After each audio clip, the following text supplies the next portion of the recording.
नमस्कार दोस्तों, मेरा नाम है अतुल श्रीवास्तव और स्वागत है आपका नेक्सस जीएस में।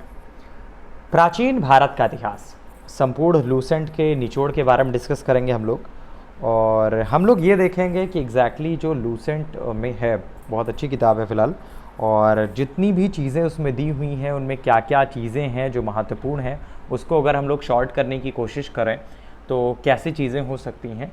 तो इस वीडियो में हम लोग इसी चीज़ के बारे में डिस्कस करेंगे कि इस लूसेंट किताब में क्या क्या चीज़ें हैं जो बहुत महत्वपूर्ण है, जो हमें एकदम से याद करने की आवश्यकता है। और ये आपका हर एक पेपर में पूछा जाता है, कोई भी इंडिया में पेपर होता है उसमें ये सारे के सारे क्वेश्चंस जो हैं पूछे जाते हैं। चलिए, भारत के इतिहास से शुरुआत करेंगे तो उत्तर में हिमालय से लेकर दक्षिण में समुद्र तक फैला है यह उपमहाद्वीप और भारतवर्ष के नाम से ज्ञात है। तो एक बार फिर से मैं रिपीट कर दूं, इस वीडियो में सिर्फ मैं उतनी ही चीज़ों के बारे में डिस्कस करूंगा जो आपके एग्जामिनेशन के पॉइंट ऑफ व्यू से इंपॉर्टेंट होंगे।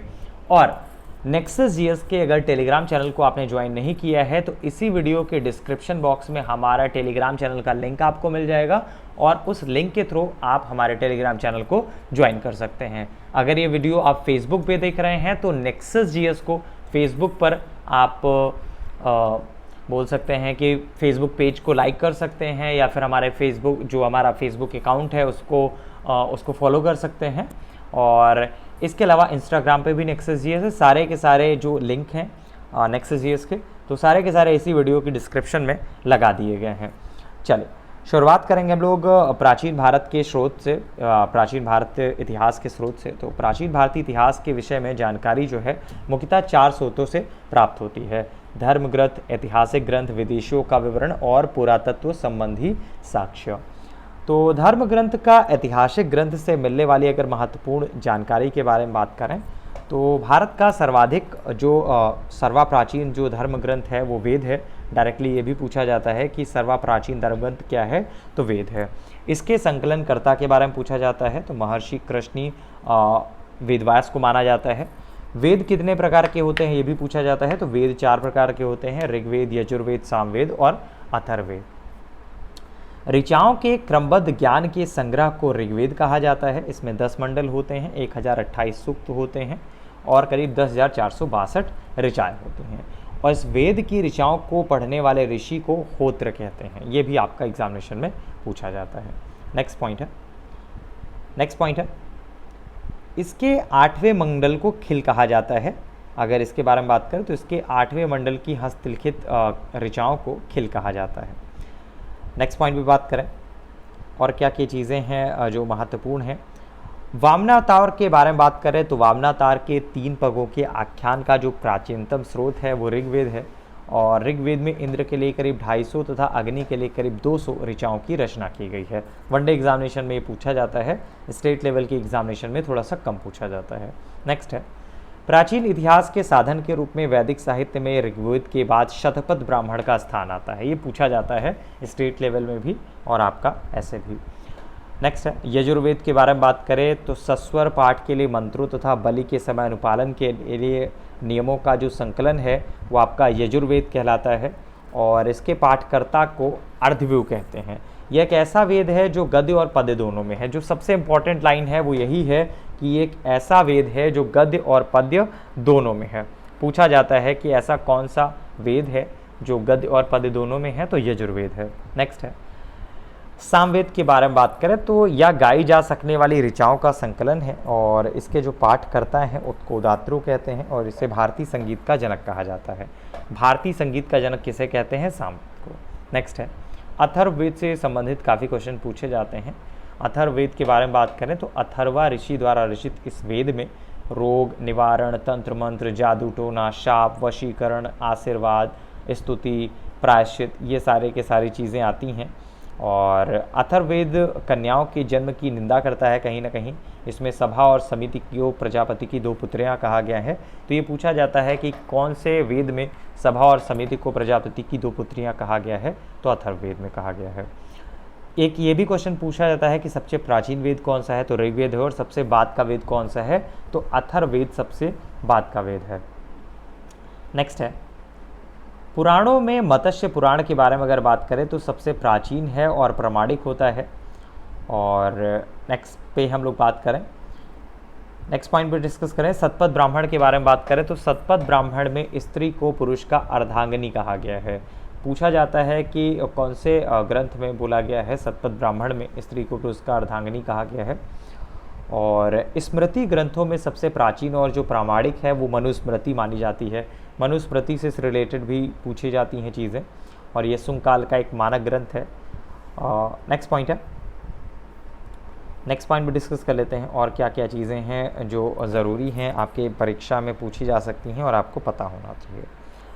जैन साहित्य के बारे में बात करें तो जैन साहित्य को आगम कहा जाता है, और जैन धर्म का जो प्रारंभिक इतिहास है वो कहीं ना कहीं कल्पसूत्र से मिलता है, ज्ञात होता है।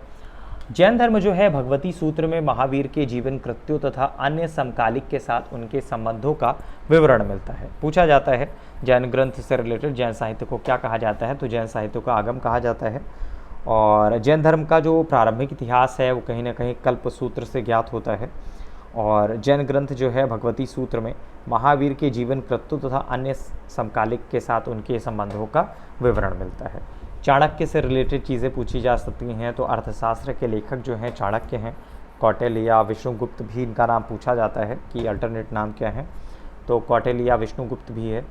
या करीब 15 अधिकरणों और करीब 180 प्रकरणों में विभाजित है। इसमें मौर्यकालीन इतिहास की जानकारी प्राप्त होती है। इंपॉर्टेंट ये है कि इसमें मौर्यकालीन इतिहास की जानकारी प्राप्त होती है। नेक्स्ट है कल्हड़ और रास्तरंगड़ी के बारे में बात करें तो संस्कृत साहित्य में ऐतिहासिक घटनाओं को क्रमबद्ध लिखने का सर्वप्रथम जो प्रयास है वो कल्हड़ के द्वारा किया गया। और कल्हड़ द्वारा रचित जो पुस्तक है रास्तरंगड़ी है, जिसका संबंध कश्मीर के इतिहास से है। तो रिसेंट टाइम में कश्मीर चर्चा में रहा, तो ऑब्वियस सी बात है ये बुक भी चर्चा में रही। और वैसे भी डायरेक्टली पूछ लिया जाता है रास्तरंगड़ी किसकी पुस्तक है, तो कल्हड़ द्वारा रचित पुस्तक है रास्तरंगड़ी। नेक्स्ट है अष्टाध्यायी के बारे में पूछा जाता है, तो अष्टाध्यायी क्या है। अष्टाध्यायी जो है संस्कृत भाषा व्याकरण की प्रथम पुस्तक है और इसके लेखक हैं पढ़ानी। डायरेक्ट राइटर के नाम पूछे जाते हैं, लेखक के नाम पूछे जाते हैं। और इसमें मौर्य के पहले का इतिहास तथा मौर्य युगीन राजनीतिक अवस्था की जानकारी प्राप्त होती है। इंपॉर्टेंट पॉइंट है। नेक्स्ट पॉइंट है पतंजलि के बारे में बात करें तो पतंजलि जो है पुष्यमित्र सुंग के पुरोहित थे, और इनके महाभाष्य से सुंगों के इतिहास का पता चलता है। तो ये भी आपके एग्जामिनेशन में पूछा जाता है।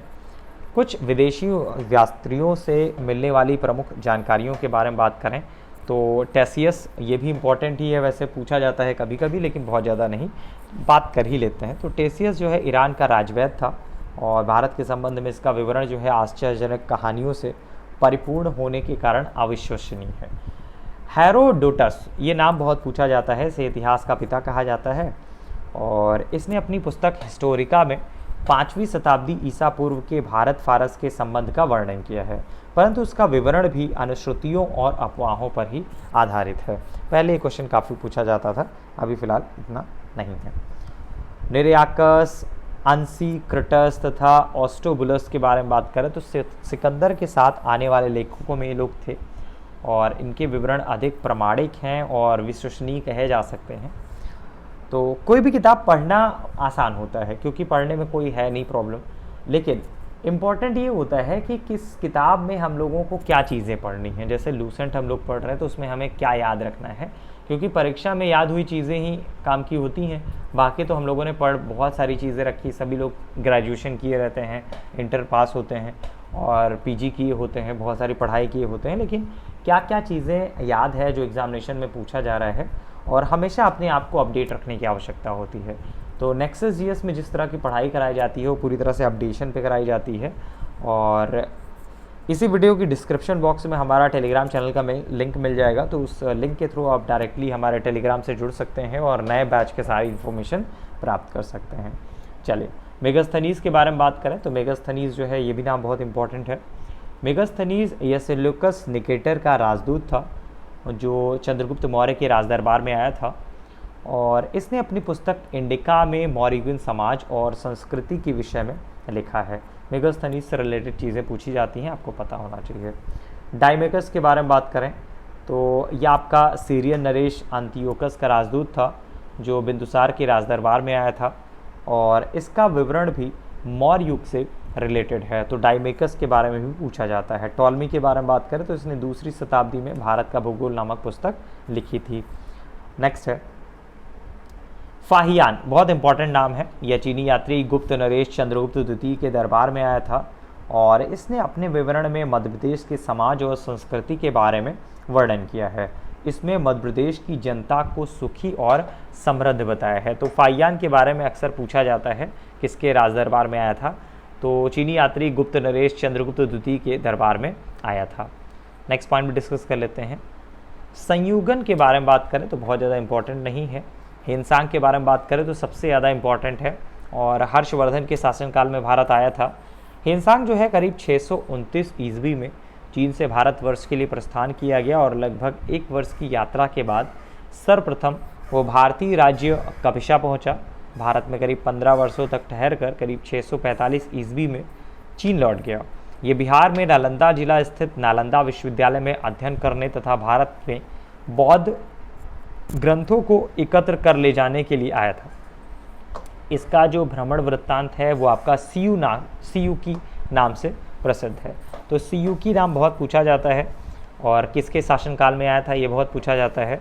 तो हर्षवर्धन के शासनकाल में भारत आया था। तो हेनसांग के अध्ययन के समय नालंदा विश्वविद्यालय के कुलपति के बारे में भी कभी कभी पूछ लेते हैं, तो आचार्य सीलभद्र थे। नेक्स्ट है कुछ अरबी लेखकों के बारे में बात करें तो अलबरूनी था, यह महमूद गजनबी के साथ भारत आया था। अरबी में लिखी गई उसकी जो कृति है किताब उल हिंद, किताब उल हिंद के बारे में डायरेक्ट पूछा जाता है, या तहकीक ए हिंद में लिखी गई भारत की खोज और उसकी कृति जो है किताब उल हिंद या फिर तहकीक ए हिंद मतलब भारत की खोज, आज भी इतिहासकारों के लिए एक महत्वपूर्ण स्रोत है और यह एक विस्तृत ग्रंथ है जो धर्म और दर्शन, त्योहारों, खगोल विज्ञान, इन सब चीज़ों से रिलेटेड है। तो एग्जैक्टली अलबरूनी के बारे में क्या पूछा जाता है, यह किसके टाइम पीरियड पे भारत आया था, तो महमूद गजनवी के साथ भारत आया था। इब्न बतूता इम्पॉर्टेंट है, इसके द्वारा अरबी भाषा में लिखा गया उसका जो यात्रा वृत्तांत था जिसे रिहला कहा जाता है। 14वीं शताब्दी में भारतीय उपमहाद्वीप के सामाजिक तथा सांस्कृतिक जीवन के विषय में बहुत ही प्रचुर तथा सबसे रोचक जानकारियाँ देता है। 1333 ईस्वी में दिल्ली पहुँचने पर इसकी विद्वता से प्रभावित होकर सुल्तान मोहम्मद बिन तुगलक ने उसे दिल्ली का काजी या न्यायाधीश नियुक्त किया। 2 चीज़ें पूछी जाती हैं, इसके द्वारा अरबी भाषा में लिखा गया उसका जो यात्रा वृत्तांत है, और दूसरी चीज़ ये कि तुगलक ने इसके लिए क्या किया, तो मोहम्मद बिन तुगलक ने उसे दिल्ली का काजी या न्यायाधीश नियुक्त किया। तारानाथ हो गए, मार्को पोलो हो गए। मार्को पोलो तो चलिए थोड़ा बहुत पूछा भी जाता है, तो 13वीं शताब्दी के अंत में पांड्य देश की यात्रा पर आया था और इसका विवरण जो है पांड्य इतिहास के अध्ययन के लिए उपयोगी है, इम्पॉर्टेंट है। नेक्स्ट है पुरातत्व संबंधी साक्ष्य से मिलने वाली जानकारी के बारे में बात करें तो 1400 ईसा पूर्व के अभिलेख बुगाजकोई से रिलेटेड चीज़ें पूछी जाती हैं। तो 1400 ईसा पूर्व के बुगाजकोई अभिलेख में वैदिक देवी देवताओं के नाम का उल्लेख मिलता है। बहुत पूछा भी गया है, चाहे वो आपका यूपी पीसीएस हो, चाहे वो बिहार पीसीएस हो, चाहे वो राजस्थान पीसीएस हो, कोई भी एग्जामिनेशन हो इंडिया का, सारी चीज़ों में पूछा जाता है। नेक्स्ट है हेलियोडोरस के बारे में बात करें तो मध्य भारत में भागवत धर्म विकसित होने का जो प्रमाण है यवन राजदूत हेलियोडोरस के 20 नगर गरुड़ स्तंभ लेख से प्राप्त होता है। ये पॉइंट भी बहुत इंपॉर्टेंट है, याद करने की ज़रूरत है आप लोगों को। नेक्स्ट है भारतवर्ष के बारे में बात करें तो सर्वप्रथम भारतवर्ष का जो जिक्र है वो हाथी गुम्फा अभिलेख में हुआ है, ये भी आपका पूछा जाता है।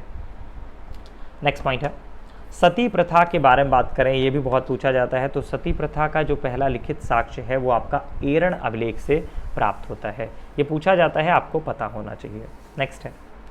नेक्स्ट पॉइंट भी डिस्कस कर लेते हैं और क्या क्या चीज़ें हैं जो आपके एग्जामिनेशन में पूछी जाती हैं। रेशम बुनकर के बारे में बात करें तो बहुत नहीं पूछा जाता। बुर्ज होम के बारे में ज़्यादा चीज़ें पूछी जाती हैं। बुर्ज होम एग्जैक्टली है क्या, कश्मीरी नवपाषाणिक पुरास्थल है बुर्ज होम, इससे गर्तवास का साक्ष्य मिला है और इनमें उतरने के लिए सीढ़ियाँ होती थी। तो बुर्ज होम के बारे में अक्सर ही एग्जामिनेशन में पूछा जाता है। तो कश्मीरी नवपाषाणिक पुरास्थल जो है बुर्ज होम, उससे गर्तावास का साक्ष्य मिला है और इनमें उतरने के लिए सीढ़ियाँ होती थी। नेक्स्ट है आहत सिक्के के बारे में बात करें तो प्राचीनतम सिक्के को आहत सिक्के कहा जाता है और इसी को साहित्य में कर्षापण भी कहा गया है। तो आहत सिक्के के बारे में भी बहुत बार एग्जामिनेशन में पूछा गया है, आपको पता होना चाहिए। नेक्स्ट पॉइंट है अरिकामेडू के बारे में बात करें तो अरिकामेडू जो है पुडुचेरी की निकट है और इससे रोमन सिक्के जो हैं वो प्राप्त हुए हैं। नेक्स्ट है कुछ अभिलेख के बारे में बात करें तो जैसे मार्क भी मार रखा है मैंने कि क्या क्या जो है इम्पोर्टेंट है। सबसे पहले हाथी गुम्फा अभिलेख के बारे में बात करें तो शासक था उस टाइम पे कलिंगराज खारवेल। इसके अलावा जूनागढ़ जो कि गिरनार अभिलेख था, रुद्ररामन शासक था उस टाइम पे। प्रयाग स्तंभ लेख समुद्रगुप्त था। एहोल अभिलेख पे मार्क नहीं किया है लेकिन इम्पॉर्टेंट है, पुलकेशिन द्वितीय। मंदसौर अभिलेख इम्पॉर्टेंट है, मालवा नरेश यशोवर्मन। इसके अलावा भीतरी और जूनागढ़ अभिलेख जो है वो आपका स्कंदगुप्त शासक थे उस टाइम पे। तो अभिलेखों का जो अध्ययन है वो आपका एपिग्राफी कहलाता है, इतना इम्पोर्टेंट नहीं है लेकिन ये इम्पॉर्टेंट है। महत्वपूर्ण अभिलेख और शासकों के बारे में स्क्रीनशॉट ले सकते हैं। वैसे इस वीडियो का जो पीडीएफ है वो सभी लोगों के पास है, लूसेंट की किताब आप मार्केट से खरीद सकते हैं और नहीं है आपके पास तो इसी वीडियो के डिस्क्रिप्शन बॉक्स में हमारा टेलीग्राम चैनल का लिंक मिल जाएगा, वहाँ पे आप डाउनलोड कर सकते हैं, वहाँ पे इसका पीडीएफ मैंने दे दिया है। प्रौग ऐतिहासिक काल के बारे में बात करें तो जिस काल में मनुष्यों ने घटनाओं का कोई लिखित विवरण उद्धृत नहीं किया है उसे प्रौगैतिहासिक काल कहते हैं और मानव विकास के उस काल को इतिहास कहा जाता है जिसका विवरण लिखित रूप में उपलब्ध है। तो प्रौगैतिहासिक काल के बारे में कभी कभी पूछा जाता है। फिर आद्य ऐतिहासिक काल के बारे में बात करें तो आद्य ऐतिहासिक काल उस काल को कहते हैं जिस काल में लेखन कला के प्रचलन के बाद उपलक्ष्य जो लेख हैं वो पढ़े लिखे नहीं जा सकते हैं। नेक्स्ट पॉइंट है आग के आविष्कार के बारे में बात करें तो आग का जो आविष्कार है वो आपका पुरापाषाण काल में और पहिए का नवपाषाण काल में हुआ था। नेक्स्ट पॉइंट है मनुष्य ने सर्वप्रथम तांबा धातु का प्रयोग किया तथा उसके द्वारा बनाया जाने वाला प्रथम औजार जो था कुल्हाड़ी था। प्राप्त स्थल जो था वो आपका आतिरीपक्कम था। खैर जो सबसे इम्पोर्टेंट चीज़ है वो ये है कि मनुष्य ने सर्वप्रथम कौन सी धातु का प्रयोग किया था तो तांबे का प्रयोग किया था और क्या बनाया था, कौन सा औजार बनाया था तो कुल्हाड़ी बनाया था।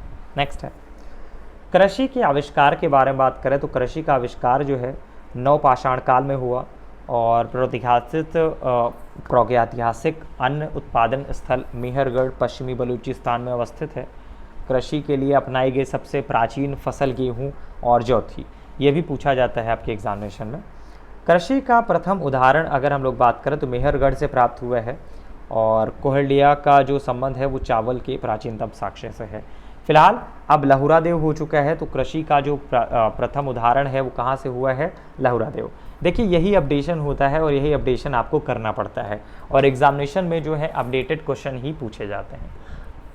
तो जो भी यूपीपीसीएस की तैयारी कर रहा है, समीक्षा अधिकारी की तैयारी कर रहा है, स्टेट लेवल की कोई भी एग्जामिनेशन की तैयारी कर रहा है तो आप हमारे साथ जुड़ सकते हैं।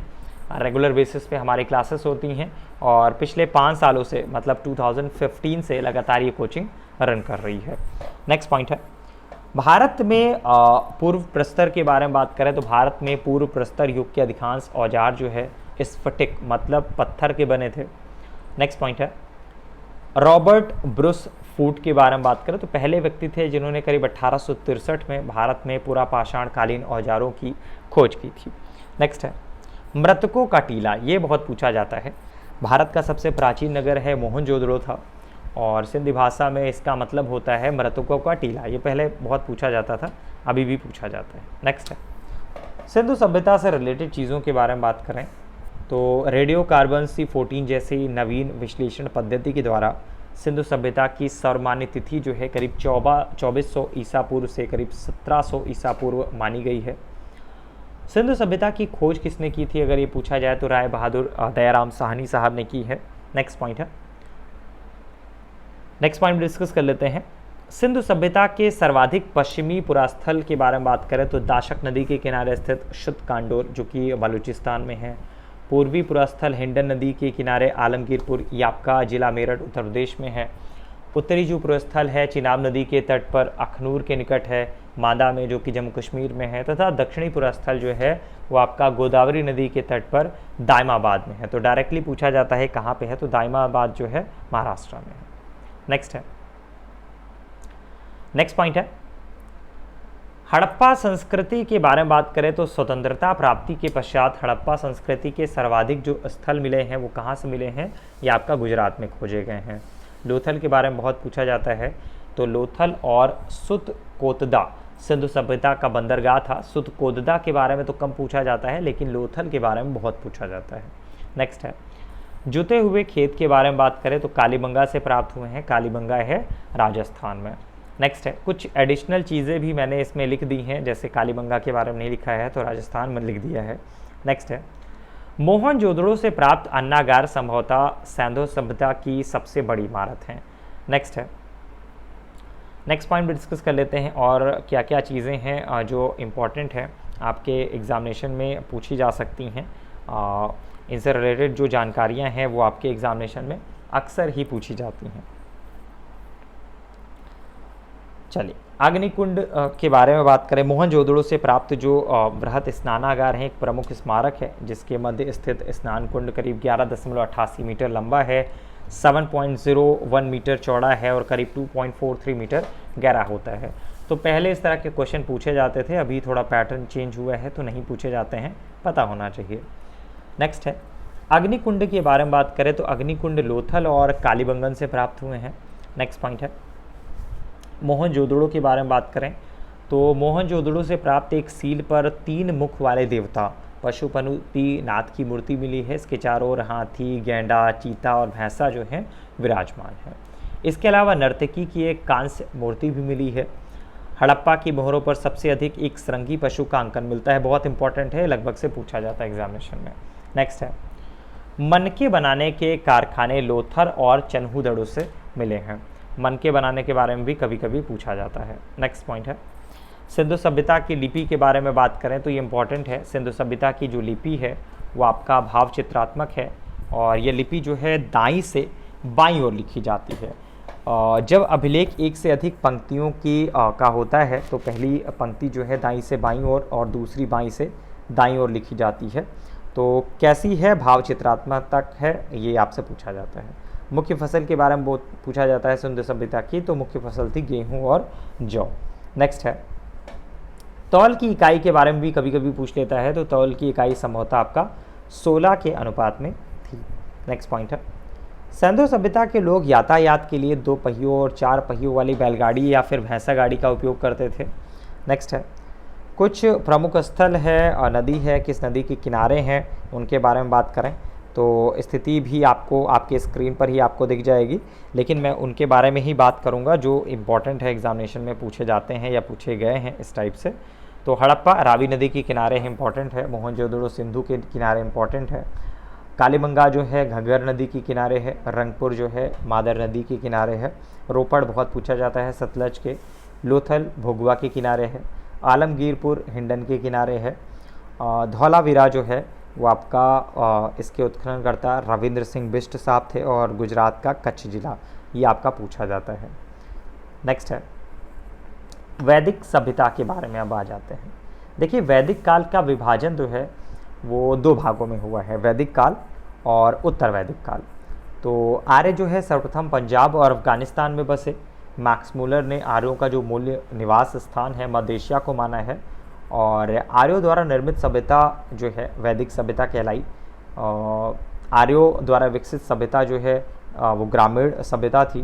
भाषा इनकी संस्कृत थी, यहाँ पे लिखा नहीं है लेकिन आपको पता होना चाहिए। आर्यों से रिलेटेड काफ़ी चीज़ें जो हैं आपके एग्जामिनेशन में पूछी जाती हैं। तो आर्यों की भाषा क्या थी? संस्कृत। तो आर्यों की प्रशासनिक इकाई क्या थी? आरोही क्रम में अगर बात की जाए तो बहुत इंपॉर्टेंट नहीं है। नेक्स्ट है, नेक्स्ट पॉइंट पे डिस्कस कर लेते हैं और क्या चीज़ें हैं जो इम्पोर्टेंट है। हाँ, एक चीज़ और हम लोगों से रह गई थी सिंधु सभ्यता में, पशुओं में कुबड़ वाले जो सांड होते हैं, पशुओं में आपका कुबड़ वाला जो सांड होता है सभ्यता के लोगों के लिए विशेष पूजनीय था। नेक्स्ट है, हाँ एक चीज़ और जो सिंधु सभ्यता है वो आपका मात्र सत्तात्मक थी। ठीक है, नेक्स्ट पॉइंट है, सिंधु घाटी के लोग तलवार से परिचित नहीं थे। और कालीबंगा के बारे में बात करें तो कालीबंगा एकमात्र हड़प्पीय स्थल है, हड़प्पा काली स्थल है जिसका निचला शहर जो है वो भी किले से घिरा हुआ था।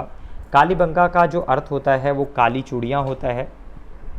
नेक्स्ट पॉइंट है, शवों को जलाने के बारे में अगर बात करें तो शवों को जलाने और गाड़ने यानी दोनों प्रथाएं प्रचलित थी। हड़प्पा में शवों को दफनाने जबकि मोहनजोदड़ो में जलाने की प्रथा विद्यमान थी। तो लोथल और कालीबंगा में युग्म समाधियां मिली हैं। नेक्स्ट है, और सिंधु सभ्यता के विनाश के बारे में बात करें तो सिंधु सभ्यता के विनाश का संभवतः सबसे प्रभावी कारण जो था बाढ़ था। इसके अलावा भी बहुत सारे इतिहासकार ने इसको बहुत तरीके से डिवाइड किया है, तो हर तरीके की किताब में हर तरीके की चीज़ें आपको मिल जाएंगी। नेक्स्ट पॉइंट है, नेक्स्ट पॉइंट पर डिस्कस कर लेते हैं सभा और समिति। देखिए, सभा और समिति राजा को सलाह देने वाली संस्था थी और सभा जो है श्रेष्ठ और संभ्रांत लोगों की संस्था थी, जबकि समिति जो है सामान्य जनता का प्रतिनिधित्व करती थी। इसके अध्यक्ष को ईशान कहा जाता था और स्त्रियां सभा और समितियों में पार्टिसिपेट कर सकती थी। देखिए, इस वीडियो को सुनने के बाद, इस वीडियो को देखने के बाद उम्मीद है कि आपको ये समझ में आ जाएगा कि कौन सी बुक में हम लोगों को क्या पढ़ना होता है और क्या नहीं पढ़ना होता है। मतलब पढ़ना होता है लेकिन क्या चीज़ें याद रखनी होती हैं। नेक्स्ट है, युद्ध में कबीले का नेतृत्व तो राजा करता था और युद्ध के लिए गविष्ट शब्द का प्रयोग किया गया है जिसका सीधा सा मतलब है गायों की खोज। नेक्स्ट है, वर्णों के बारे में बात करें तो ऋग्वेद समाज जो है 4 वर्णों में विभक्त था और ये वर्ण थे ब्राह्मण, क्षत्रिय, वैश्य और शूद्र। ये विभाजन व्यवसाय पर आधारित था और आर्यों का जो समाज था वो कहीं ना कहीं पितृ प्रधान था। समाज की जो सबसे छोटी इकाई थी वो परिवार या कुल थी जिसका मुखिया पिता होता था, जिसे कुलप कहा जाता था। तो अगर आपसे पूछा जाए आर्यों का समाज कैसा था तो पितृ प्रधान था। नेक्स्ट पॉइंट है, अमाजू के बारे में बात करें तो जीवन भर अविवाहित रहने वाली महिलाओं को अमाजू कहा जाता था और आर्यों का जो मुख्य पेय पदार्थ है सोमरस था, ये वनस्पति से बनाया जाता था। नेक्स्ट है, प्रमुख दर्शन और उनके प्रतिपादक के बारे में अगर हम लोग बात करें तो कौन कौन था। सांख्य दर्शन इसमें इम्पॉर्टेंट है, कपिल इससे रिलेटेड हैं, और न्याय दर्शन इम्पॉर्टेंट है, गौतम, चरवाक, और हाँ योग के बारे में पूछा जाता है, योग दर्शन जो है पतंजलि है। पूर्व मीमांसा के बारे में पूछा जाता है, जैमिनी है, उत्तर मीमांसा बादरायण है, वैशेषिक भी कणादिया उलूक है। तो इसमें कुल मिला के चरवाक ही है जो बहुत ज़्यादा नहीं पूछा जाता है। बाकी योग दर्शन पतंजलि, सांख्य दर्शन कपिल, न्याय दर्शन गौतम, पूर्व मीमांसा जैमिनी, उत्तर मीमांसा बादरायण और वैशेषिक होता है कणादिया उलूक। नेक्स्ट पॉइंट है, आर्यों के मुख्य व्यवसाय के बारे में बात करें तो पशुपालन और कृषि था। गाय को घन्या कहा जाता था जो कि बहुत इंपॉर्टेंट है और इसको ना मारे जाने योग्य पशु की श्रेणी में रखा गया है। गाय की हत्या करने वाले या उसे घायल करने के लिए वेदों में मृत्युदंड अथवा देश से निकाले जाने की व्यवस्था की गई है। नेक्स्ट पॉइंट है, अघन्या पूछा जाता है और आर्यों के मुख्य व्यवसाय के बारे में भी पूछा जाता है। नेक्स्ट पॉइंट है, नेक्स्ट पॉइंट है, और क्या क्या चीज़ें हैं जो इम्पोर्टेंट है। हाँ, नेक्स्ट पॉइंट है, आर्यों के प्रिय घोड़े के बारे में बात करें, प्रिय पशु के बारे में बात करें तो घोड़ा, और सर्वाधिक प्रिय देवता कौन थे तो इंद्र हुआ करते थे। मनुष्य और देवता के बीच मध्यस्थ की भूमिका निभाने वाले देवता के रूप में अग्नि की पूजा की जाती है। तो मनुष्य और देवता के बीच मध्यस्थ की भूमिका निभाने वाले किस देवता की पूजा की जाती है तो अग्नि की पूजा की जाती है। नेक्स्ट पॉइंट है, ऋग्वेद में उल्लिखित सभी नदियों में कौन सी ऐसी है जो सबसे ज़्यादा पवित्र मानी जाती है तो सरस्वती मानी जाती है। ऋग्वेद में गंगा का 1 बार और यमुना का उल्लेख 3 बार हुआ है। इसमें सिंधु नदी का उल्लेख जो है सर्वाधिक बार हुआ है। तो पूछा जा सकता है कि ऋग्वेद में सर्वाधिक बार किस नदी का उल्लेख हुआ है तो सिंधु नदी का उल्लेख हुआ है। नेक्स्ट पॉइंट है, एक तरफ लिखेंगे प्राचीन नाम, आधुनिक नाम, तो कुब कुर्रम, कुबहा काबुल पूछा जाता है, वितस्ता झेलम, अस्कनी चेनाब, सतुद्री सतलज, सदानीरा गंडक। बाकी चीज़ें एक बार आप पढ़ सकते हैं।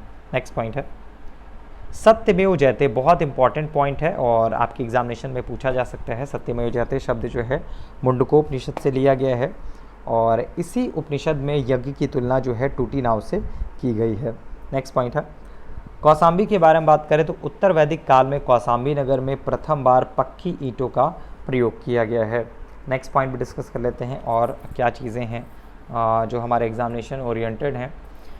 महाकाव्य के बारे में बात करें तो महाभारत और रामायण, और महाभारत के पुराने नाम के बारे में पूछा जाता है तो जय संहिता है और यह विश्व का सबसे बड़ा महाकाव्य है। नेक्स्ट है, महाजनपदों के बारे में अब हम लोग आ जाते हैं। तो महाजनपदों से रिलेटेड जानकारी जो है आपके एग्जामिनेशन में भी पूछा जाता है और पता तो होना चाहिए आपको सभी के सभी 16, लेकिन जो मैं आपको पढ़ाऊंगा वो कुछ ही पढ़ाऊंगा। जैसे अंग जो है उसकी राजधानी चंपा थी, मगध गिरिब्रज या राजगृह थी, काशी वाराणसी वत्स कौसाम्बी वज्जी वैशाली विदेह, कौशल जो था श्रावस्ती, मल्ल कुशावती पंचाल अच्छी व छत्र, मत्स्य विराटनगर कंबोज हाटक सुरसेन मथुरा अस्मक पोतन गांधार तक्षशिला।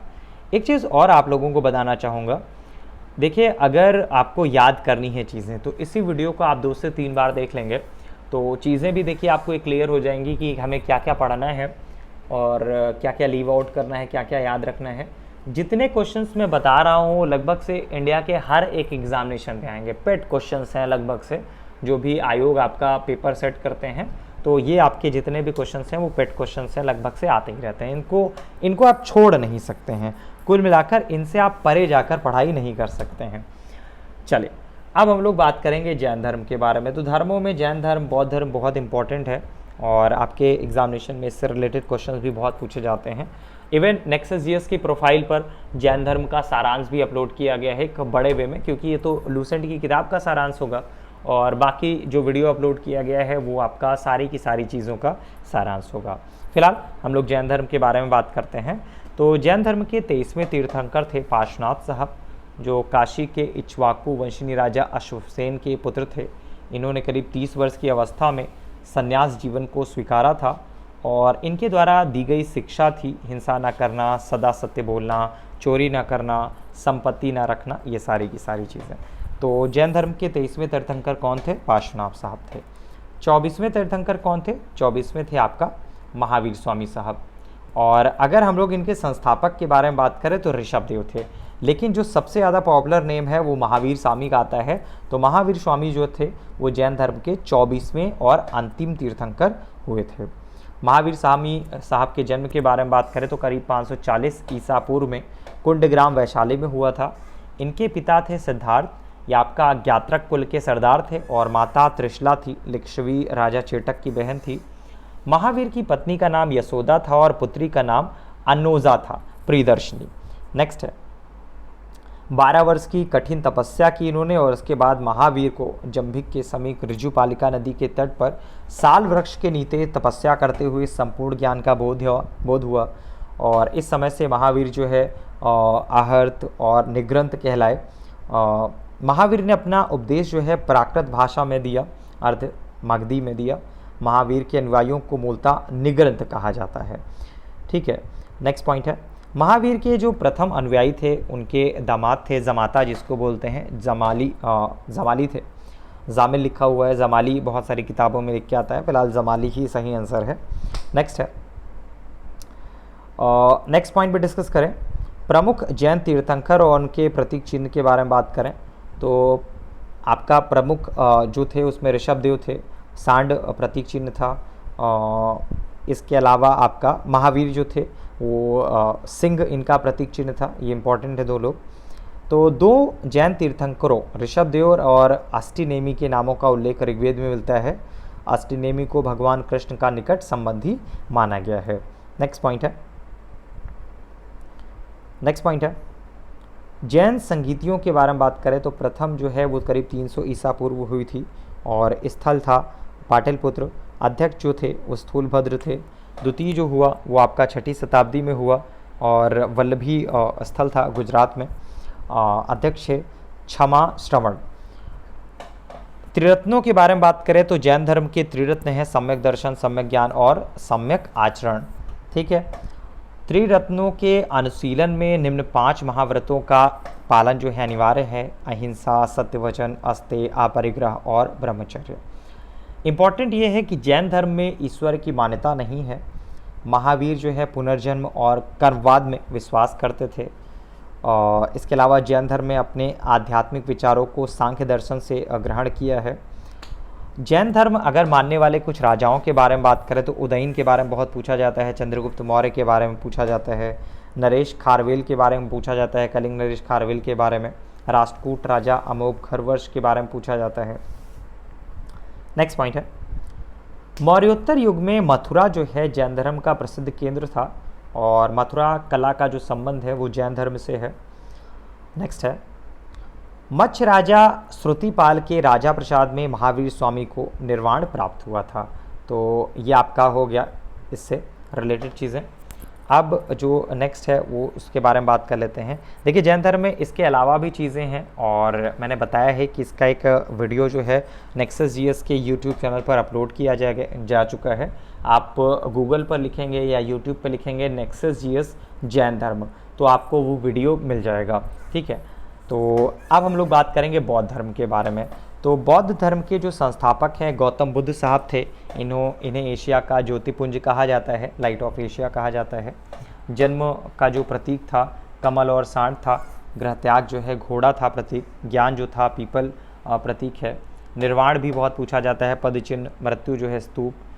इनका जो जन्म हुआ करीब 563 ईसा पूर्व में कपिलवस्तु के लुम्बिनी नामक स्थान पर हुआ। इनके जो पिता थे सुद्धोधन थे, साकेगढ़ के मुखिया थे। इनकी माता माया देवी थी। इनकी मृत्यु इनके जन्म के 7वें दिन ही हो गई थी और इनका जो लालन पालन किया इनकी ही सौतोली माँ प्रजापति गौतमी से किया गया। इनके बचपन के नाम के बारे में बात करें तो इनका बचपन का जो नाम था सिद्धार्थ था। गौतम बुद्ध साहब का जो विवाह है करीब 16 वर्ष की अवस्था में यशोधरा के साथ हो गया था। इनके पुत्र का नाम राहुल था। तो इनके बारे में बहुत सारी बातें हैं, जैसे जब कपिलवस्तु की सैर पर निकले तो उन्होंने 4 दृश्यों को देखा, बूढ़ा व्यक्ति, एक बीमार व्यक्ति, शव और एक सन्यासी। तो इससे इनको बहुत सारी चीज़ें समझ में आई। तो सांसारिक समस्याओं से व्यथित हो गए और उन्होंने करीब 29 की एज में ही गृह त्याग दिया। इम्पॉर्टेंट ये है कि इसमें पूछा जाता है कि गृह त्यागने की घटना को क्या कहा जाता है, तो महाभिनिष्क्रमण की संज्ञा दी गई।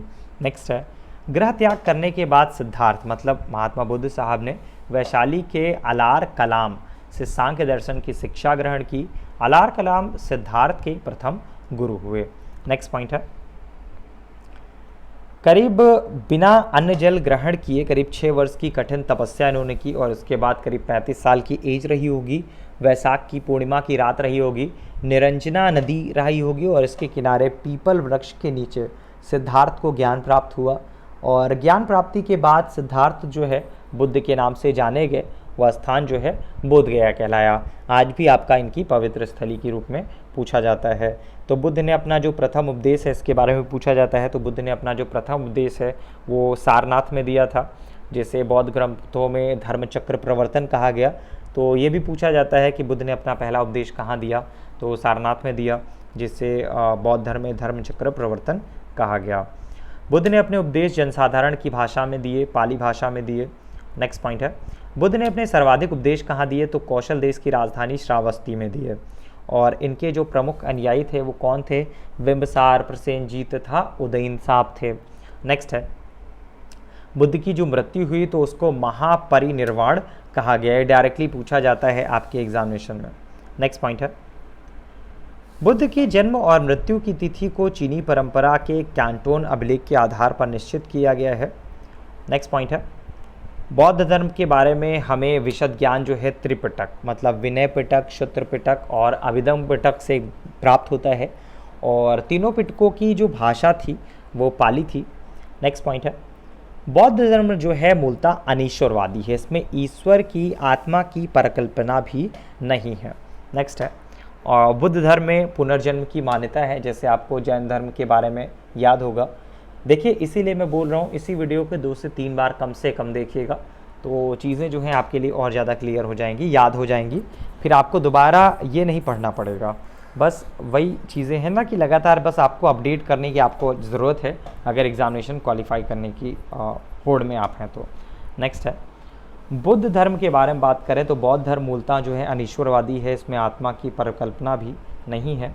बौद्ध धर्म में पुनर्जन्म की मान्यता है। तृष्णा को क्षीण हो जाने की अवस्था को ही बुद्ध ने निर्वाण कहा है। नेक्स्ट पॉइंट है, नेक्स्ट है हाँ, बौद्ध सभाएं, ये बहुत पूछा जाता है। प्रथम बौद्ध संगीति जो हुई करीब 483 ईसा पूर्व में हुई राजगृह में, और अध्यक्ष थे महाकश्यप। शासनकाल जो था वो आपका अजात शत्रु का था। द्वितीय बौद्ध संगीति जो हुई करीब 383 ईसा पूर्व में हुई, और स्थान था वैशाली। अध्यक्ष थे सबाकामी, और शासक जो थे कालाशोक थे। तृतीय बौद्ध संगीति जो हुई वो करीब 255 ईसा पूर्व में हुई, और पाटलिपुत्र स्थान था। मोगालीपुत्र अध्यक्ष थे। शासनकाल जो था अशोक का था। चतुर्थ बौद्ध संगीति के बारे में बात करें तो समय जो था प्रथम शताब्दी थी, और स्थान था कुंडनवन। अध्यक्ष जो थे वाशुमित्र अश्वघोष थे। शासनकाल जो था कनिष्क का था। नेक्स्ट है, देखिए चतुर्थ बौद्ध संगीति के बाद बौद्ध धर्म जो है दो भागों हीनयान और महायान में विभाजित हो गया। पूछा जाता है कि कब विभाजित हुआ, तो ये आपका चतुर्थ बौद्ध संगीति में विभाजित हुआ। नेक्स्ट पॉइंट है, नेक्स्ट पॉइंट डिस्कस कर लेते हैं। हाँ, एक ये भी बहुत पूछा जाता है, बुद्ध ने संसारिक दुखों के संबंध में 4 आर्य सत्यों का उपदेश दिया है। कौन थे? तो दुख है, दुख समुदाय है, दुख निरोध है, दुख निरोधगामिनी प्रतिपदा है। नेक्स्ट है, नेक्स्ट पॉइंट डिस्कस कर लेते हैं और क्या चीज़ें हैं जो इम्पोर्टेंट हैं, जो आपके एग्जामिनेशन में पूछी जाती हैं। नेक्स्ट पॉइंट है, अब बात करेंगे हम लोग। हाँ, एक चीज़ ये भी है, भारत में उपासना की जाने वाली प्रथम मूर्ति जो है संभवतः बुद्ध की ही थी। ये पूछा जाता है कि कौन सी थी, तो बुद्ध की थी। शैव धर्म में आप पे आ जाते हैं हम लोग। फिलहाल जैन और बौद्ध धर्म जो है बहुत इंपॉर्टेंट है। शैव धर्म पे आते हैं तो भगवान शिव की पूजा करने वालों को शिव और शैव, और शिव से संबंधित धर्म को शैव धर्म कहा गया है। लिंग पूजा का पहला जो स्पष्ट वर्णन है वो आपका हमें मत्स्य पुराण में मिलता है। तो पूछा जाएगा कि लिंग पूजा का पहला जो स्पष्ट विवरण है वो कहाँ मिलता है, वर्णन जो है वो कहाँ मिलता है, तो मत्स्य पुराण में मिलता है। नेक्स्ट है, लिंगायत संप्रदाय जो है वो कहाँ पे प्रचलित है, तो दक्षिण में प्रचलित है, जिन्हें जंगम भी कहा जाता है। और इस संप्रदाय के जो लोग हैं शिवलिंग की उपासना करते हैं। नेक्स्ट पॉइंट है, दक्षिण भारत में शैव धर्म चालुक्य, राष्ट्रकूट, पल्लव और चोलों के समय लोकप्रिय रहा था। इसके अलावा एलोरा के बारे में बात करें तो एलोरा के प्रसिद्ध कैलाश मंदिर का निर्माण जो है राष्ट्रकूटों ने करवाया। चोल शासक राजराज प्रथम ने तंजौर में प्रसिद्ध राजेश्वर शैव मंदिर का निर्माण कराया, जिसे वृहदीश्वर मंदिर के नाम से भी जाना जाता है। नेक्स्ट है, कुषाण शासकों की मुद्राओं पर शिव और नंदी का एक 7 अंकन मिलता है। तो ये थे शैव धर्म से रिलेटेड, बहुत ज़्यादा चीज़ें नहीं पूछी जाती हैं शैव धर्म से। वैष्णव के बारे में बात करें तो वैष्णव धर्म के विषय में प्रारंभिक जो जानकारी है उपनिषदों से मिलती है, और इसका विकास भगवत धर्म से हुआ। नारायण के पूजन मूलतः पंचरात्र कहे जाते हैं। नेक्स्ट है, वराह के बारे में बहुत पूछा जाता है। तो विष्णु के 10 अवतारों का उल्लेख मत्स्य पुराण में मिलता है। इसमें आपका मत्स्य, कुर्म, वराह, ये सारी की सारी चीज़ें पूछी जाती हैं, लेकिन वराह के बारे में आपके एग्जामिनेशन में पूछा जाता है। नेक्स्ट पॉइंट है, नेक्स्ट पॉइंट में लिखिएगा। हाँ, नेक्स्ट पॉइंट डिस्कस कर लेते हैं। इस्लाम धर्म के बारे में बात करें तो इस्लाम धर्म के जो संस्थापक थे हजरत मोहम्मद साहब थे, और हजरत मोहम्मद साहब का जन्म करीब 570 ईस्वी में मक्का में हुआ था। और इनके मोहम्मद साहब के जो पिता थे उनका नाम अब्दुल्ला और माता का नाम अमीना था। करीब हजरत मोहम्मद साहब को 610 ईस्वी में मक्का के पास हीरा नामक गुफा में ज्ञान की प्राप्ति हुई थी। नेक्स्ट पॉइंट है, नेक्स्ट पॉइंट है, मोहम्मद की शादी जो हुई थी वो आपका करीब 25 वर्ष की अवस्था में खदीजा नाम विधवा से हुई थी। तो बहुत इंपॉर्टेंट नहीं है। जिब्रील के बारे में बात करें तो देवदूत जिब्रील ने पैगंबर मोहम्मद साहब को कुरान अरबी भाषा में संप्रेषित की, ये इंपॉर्टेंट है। नेक्स्ट है, सुन्नी के बारे में बात करें तो सुन्नी उन्हें कहते हैं जो सुन्ना में विश्वास करते हैं, और सुन्ना जो है पैगंबर मोहम्मद साहब के कथनों तथा कार्यों का विवरण है। नेक्स्ट है, सिया के बारे में बात करें तो सिया जो है अली की शिक्षाओं में विश्वास करते हैं तथा उन्हें मोहम्मद साहब का न्याय सम्मत उत्तराधिकारी मानते हैं। अली जो है मोहम्मद साहब के दामाद हुआ करते थे। नेक्स्ट है, पैगंबर मोहम्मद साहब के उत्तराधिकारी जो हैं खलीफा कहलाए। नेक्स्ट है, अब हम लोग बात करेंगे ईसाई धर्म के बारे में। तो ईसाई धर्म के जो संस्थापक थे ईसा मसीह थे, और प्रमुख ग्रंथ जो है बाइबल है। ईसाई त्रितत्व में विश्वास रखते हैं, ईश्वर पिता, ईश्वर पुत्र, ईश्वर पवित्र आत्मा, इन सब चीज़ों में। अब हम लोग पारसी धर्म के बारे में बात करें तो पारसी धर्म के जो पैगंबर हैं वो आपका ईरानी थे, जिनको जरथुष्ट्र के बारे में हम लोग जानते हैं, और इसके अनुयायी एक ईश्वर मतलब अहुर को मानते हैं। अब हम लोग बात करेंगे मगध राज्य के उत्कर्ष के बारे में। तो मगध के सबसे प्राचीन वंश के संस्थापक जो थे वो आपका बृहद्रथ थे, और इसकी राजधानी जो है गिरिव्रज थी। जरासंध बृहद्रथ का पुत्र था। नेक्स्ट पॉइंट है बिंबिसार के बारे में बात करें तो बिंबिसार ने बृहद्रथ को हराकर अंगराज्य को मगध में मिला लिया। नेक्स्ट है बिंबिसार की हत्या के बारे में बात करें तो बिंबिसार की हत्या उसके ही पुत्र अजातशत्रु ने कर दी, और वह 493 ईसा पूर्व में मगध की गद्दी पर बैठा था। अजातशत्रु का जो उपनाम था वो क्या था, तो ये उपनाम जो था वो कुड़िक था। किसका अनुयायी था? जैन धर्म का। अभी जैन धर्म के चैप्टर में हम लोगों ने डिस्कस किया ही था इसके बारे में। करीब 461 ईसा पूर्व में अपने पिता की हत्या कर उदयन जो है मगध की गद्दी पर बैठा था। नेक्स्ट है हर्यक वंश के अंतिम राजा के बारे में बात करें तो उदयन का पुत्र नागदशक था। नागदशक को उसके अमात्य शिशुनाग ने करीब 412 ईसा पूर्व में अपदस्थ करके मगध पर शिशुनाग वंश की स्थापना की थी। शिशुनाग ने अपनी राजधानी जो है पाटलिपुत्र से हटाकर वैशाली में स्थापित की। शिशुनाग का जो उत्तराधिकारी था कालाशोक पुनः राजधानी को पाटलिपुत्र ले गया। शिशुनाग वंश का जो अंतिम राजा था नंदीवर्धन था। नंदवंश का जो संस्थापक था महापद्म नंद था। इसमें एक एक पॉइंट, एक एक फैक्ट आपके लिए इम्पोर्टेंट है, एक एक चीज़ें आपके लिए इम्पोर्टेंट हैं, तो मिस आउट आपको नहीं करनी है, सारी की सारी चीज़ें आपको देखनी है, और जितना भी शॉर्ट किया जा सकता है चीज़ों को उतना मैंने शॉर्ट कर रखा है। इसके अलावा अगर फिर से मैं बता दूं, नेक्सस जीएस से अगर आप नहीं जुड़े हैं तो हमारे टेलीग्राम चैनल से जुड़ जाइए। हमारे टेलीग्राम चैनल का लिंक इसी वीडियो के डिस्क्रिप्शन बॉक्स में आपको मिल जाएगा, अगर ये वीडियो आप नेक्सस जीएस के यूट्यूब चैनल पर देख रहे हैं तो। अगर नेक्सस जीएस के यूट्यूब चैनल पर नहीं देख रहे हैं तो हमारे फेसबुक पेज को लाइक कर सकते हैं। नेक्सस जीएस अगर गूगल पर भी आपको लिखेंगे तो आपको मिल जाएगा। चले सिकंदर के बारे में बात करें तो सिकंदर का जन्म हुआ 356 ईसा पूर्व में। सिकंदर के पिता का नाम फिलिप था।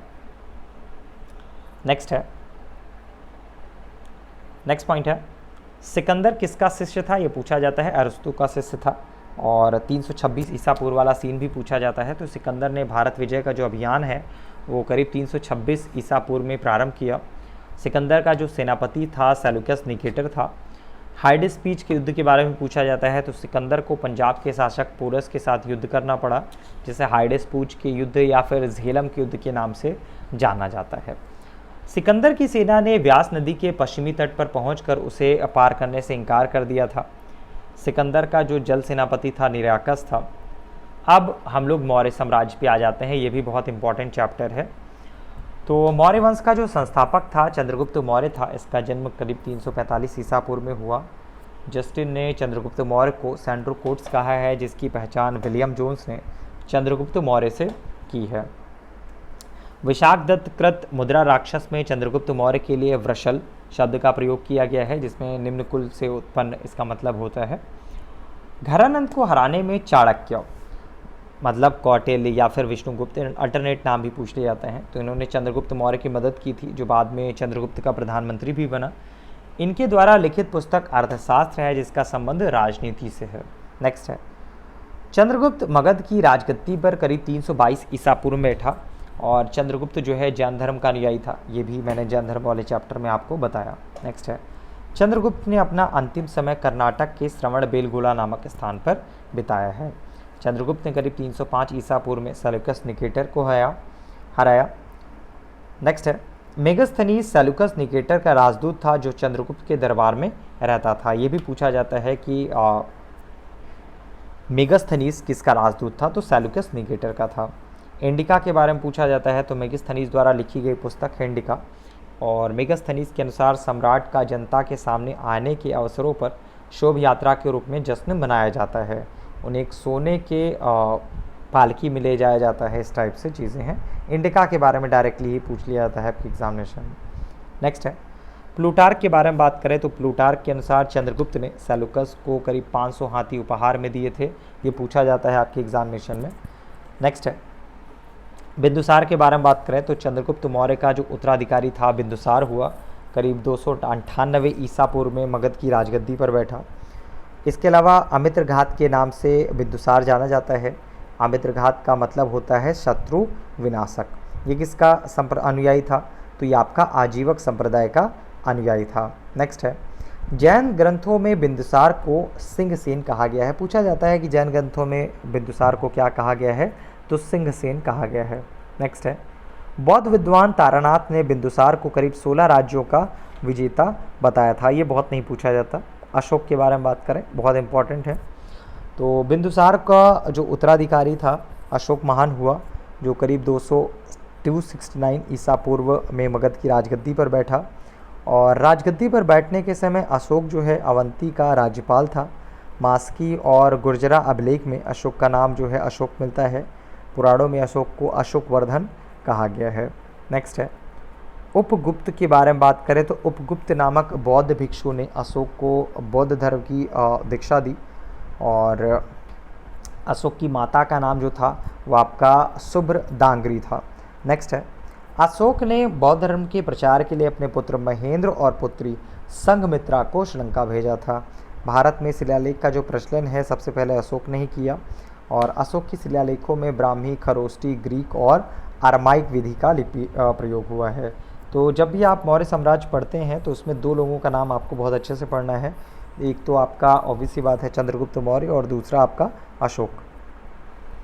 नेक्स्ट है अशोक के अभिलेखों के बारे में बात करें तो अशोक के अभिलेख को 3 भागों में बांटा जा सकता है। एक है शिलालेख, एक है स्तंभलेख और एक आपका गुहालेख।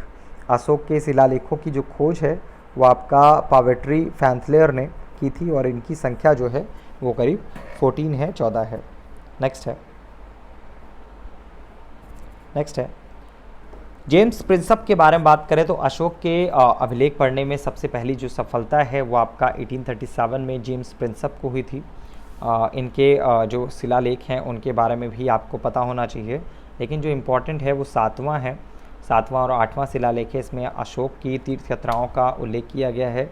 13वां शिलालेख है, इसमें कलिंग युद्ध का वर्णन है और अशोक के हृदय परिवर्तन की बात कही गई है। इसी में पड़ोसी राजाओं का वर्णन है। तो 13वां शिलालेख काफ़ी ज़्यादा पूछा जाता है। नेक्स्ट है अशोक के स्तंभ लेखों की संख्या 7 है, जो केवल ब्राह्मी लिपि में लिखी गई हैं, अलग या 6 अलग अलग स्थानों से प्राप्त हुआ है। नेक्स्ट है दिल्ली टोपरा के बारे में बात करें तो यह स्तंभ लेख जो है फिरोज शाह तुगलक के द्वारा टोपरा से दिल्ली लाया गया था।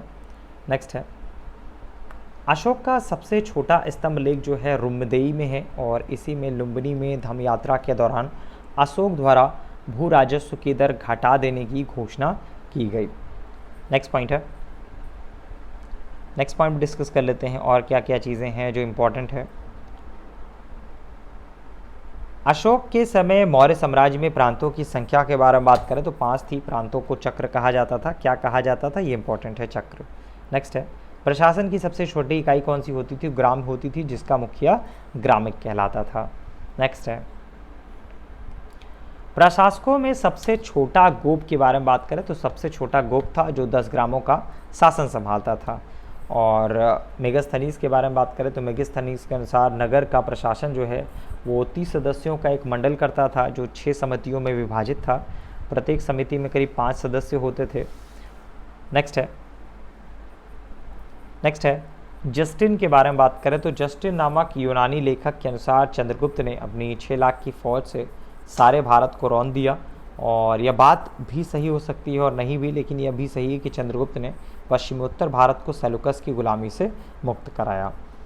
नेक्स्ट पॉइंट भी डिस्कस कर लेते हैं। अब बात आई है शकों की। तो जैसे मैंने बताया कि मौर्य साम्राज्य भी आपके लिए इम्पॉर्टेंट है। इसमें आपका चंद्रगुप्त मौर्य और जो सबसे महत्वपूर्ण है इनके साथ साथ वो है आपका जो चंद्रगुप्त मौर्य हैं और इसके अलावा अशोक हैं, जो इसके अलावा आपके लिए इम्पॉर्टेंट हैं, पूछे जाते हैं और आपको पता होना चाहिए। चलिए नेक्स्ट पे हम लोग डिस्कस कर लेते हैं और क्या क्या चीज़ें हैं जो इम्पोर्टेंट है। हाँ, एक चीज़, दो तीन चीज़ और रह गए थे, जैसे मौर्य प्रशासन में गुप्तचर विभाग जो है महामात्य शर्प नामक अमात्य के अधीन था। और अर्थशास्त्र में गुप्तचर को क्या कहा जाता था? गूढ़ पुरुष कहा गया है। नेक्स्ट पॉइंट है, मेगास्थनीज ने भारतीय समाज को कितने वर्गों में विभाजित किया है? तो 7 वर्गों में, दार्शनिक, किसान, अहीर, कारीगर, सैनिक, निरीक्षक और सभासद। तो वैश्यावृत्ति के बारे में बात करें तो स्वतंत्र वैश्यावृत्ति को अपनाने वाली जो महिला है वो आपका रूप जीवा कहलाती थी, कहीं कहीं रूपा भी लिख के आ जाता है। नेक्स्ट है, मौर्य शासन जो है करीब 137 वर्षों तक रहा। भागवत पुराणों के अनुसार मौर्य वंश में 10 राजा हुए, जबकि वायु पुराण के अनुसार भी 9 राजा हुए। नेक्स्ट पॉइंट है, मौर्य वंश का जो अंतिम शासक था वो कौन था? तो बृहद्रथ था, ये डायरेक्टली पूछा जाता है। इसकी हत्या इसके सेनापति पुष्यमित्र शुंग ने करीब 185 ईसा पूर्व में कर दी और मगध पर शुंग वंश की नींव डाली। नेक्स्ट पॉइंट है, अब बात करेंगे ब्राह्मण समाज के बारे में। तो पुष्यमित्र शुंग जिसने मगध पर शुंग वंश की नींव डाली, ब्राह्मण जाति का था। पुष्यमित्र शुंग ने 2 बार अश्वमेध यज्ञ किया, इसके लिए पतंजलि ने अश्वमेध यज्ञ कराए। शुंग वंश का जो अंतिम शासक था वो आपका देवभूति था, इसकी हत्या करीब 73 ईसा पूर्व में वासुदेव ने कर दी और मगध की गद्दी पर कण्व वंश की स्थापना की। कण्व वंश का जो अंतिम राजा था वो आपका सुशर्मा हुआ था। सिमुक ने करीब 60 ईसा पूर्व में सुशर्मा की हत्या कर दी और सातवाहन वंश की स्थापना की। तो सातवाहन के बारे में भी पूछा जाता है। नेक्स्ट पॉइंट है, सातवाहनों की राजकीय भाषा के बारे में बात करें तो सातवाहनों की राजकीय भाषा जो थी प्राकृत थी और लिपि जो थी वो आपका ब्राह्मी थी। नेक्स्ट पॉइंट भी डिस्कस कर लेते हैं और क्या चीज़ें हैं। सातवाहन राज ने उत्तर और दक्षिण भारत के बीच सेतु का काम किया था। नेक्स्ट है, भारत के यवन राज्य से रिलेटेड चीज़ों के बारे में बात करें तो हिंदू, यूनानी, शक, पल्लव, कुषाण इंपॉर्टेंट नहीं है। भारत पर सबसे पहले आक्रमण जो है बैक्टीरिया के शासक डेमेट्रियस ने किया और इसने करीब 190 ईसा पूर्व में भारत पर आक्रमण, अफगानिस्तान, पंजाब और सिंध के बहुत बड़े भाग पर अधिकार कर लिया। इसने साकल को अपनी राजधानी बनाया और इसे ही हिंदू यूनानी या फिर बैक्टीरियाई यूनानी कहा जाता है। नेक्स्ट पॉइंट है, मिनांडर के बारे में बात करें तो हिंदू यूनानी शासकों में सबसे अधिक विख्यात जो था वो आपका मिनांडर हुआ। इसकी राजधानी शाकल थी, ये आपका आधुनिक सियालकोट में है और शिक्षा का प्रमुख केंद्र था। मिनांडर ने नागसेन से बौद्ध धर्म की दीक्षा ली। मिनांडर के प्रश्न और नागसेन द्वारा दिए गए उत्तर जो थे एक पुस्तक के रूप में संग्रहित है जिसका नाम मिलिंद पन्हो है। इवन मिलिंद पन्हो के बारे में बहुत पूछा भी जाता है। नेक्स्ट है, भारत में सबसे पहले किसने सोने के सिक्के रिलीज़ किए थे? तो हिंदू यूनानियों ने सबसे पहले सोने के सिक्के जारी किए थे। नेक्स्ट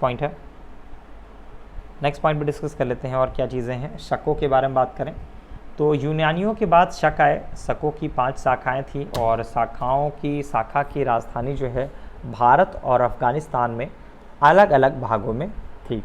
शक जो थे मूलतः मध्य एशिया के निवासी थे और चारगाह की खोज में भारत आए थे।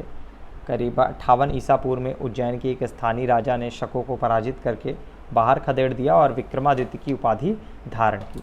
शकों पर विजय के उपलक्ष्य में करीब 58 ईसा पूर्व में एक नया संवत विक्रम संवत के नाम से प्रारंभ हुआ और उसी समय से विक्रमादित्य एक लोकप्रिय उपाधि बन गया जिसकी संख्या भारतीय इतिहास में 14 तक पहुंच गई।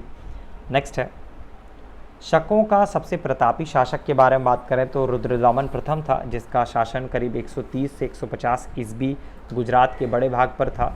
इसने काठियावाड़ की अर्धशुष्क सुदर्शन झील का जीर्णोद्धार कराया था। ये बहुत पूछा जाता है जीर्णोद्धार के बारे में। नेक्स्ट है, रुद्रदामन संस्कृत का बड़ा प्रेमी था। उसने ही सबसे बड़े विशुद्ध संस्कृत भाषा में लंबा अभिलेख जारी किया और इसके पहले के सभी अभिलेख जो है प्राकृत भाषा में रचित थे। नेक्स्ट पॉइंट है, कुषाणों के बारे में बात करें तो पहलों के बाद कुषाण आए जो यूची और तोखरी भी कहलाए। यूची नामक एक कबीला 5 कुल में बट गया और उन्हीं में से कुल के थे कुषाण। कुषाण वंश के जो संस्थापक थे वो आपका कुजुल कटफिसेस थे। इस वंश का सबसे प्रतापी राजा कनिष्क था। इवन इनसे रिलेटेड ही चीज़ें पूछी जाती हैं। तो कनिष्क ने करीब 78 ईस्वी गद्दी पर बैठने के समय की बात है, एक संवत चलाया जो शक संवत कहलाया। तो डायरेक्टली पूछा जाता है कि शक संवत कब स्टार्ट हुआ, तो 78 ईस्वी में, जिसे भारत सरकार द्वारा प्रयोग में लाया जाता है। नेक्स्ट पॉइंट है, वाशुमित्र के बारे में बात करें तो बुद्ध धर्म की चौथी बौद्ध संगीति कनिष्क के शासनकाल में कुंडल वन में प्रसिद्ध बौद्ध विद्वान वाशुमित्र की अध्यक्षता में हुई, और कनिष्क जो है बौद्ध धर्म के महायान संप्रदाय का अनुयायी था। नेक्स्ट पॉइंट है, नेक्स्ट पॉइंट है गांधार शैली के बारे में बात करें तो गांधार शैली और मथुरा शैली का जो विकास है वो कनिष्क के शासनकाल में हुआ था। नेक्स्ट है, रेशम बनाने के बारे में बात करें तो रेशम बनाने की तकनीकी का आविष्कार सबसे पहले चीन में हुआ था। अब आएंगे हम लोग गुप्त साम्राज्य में।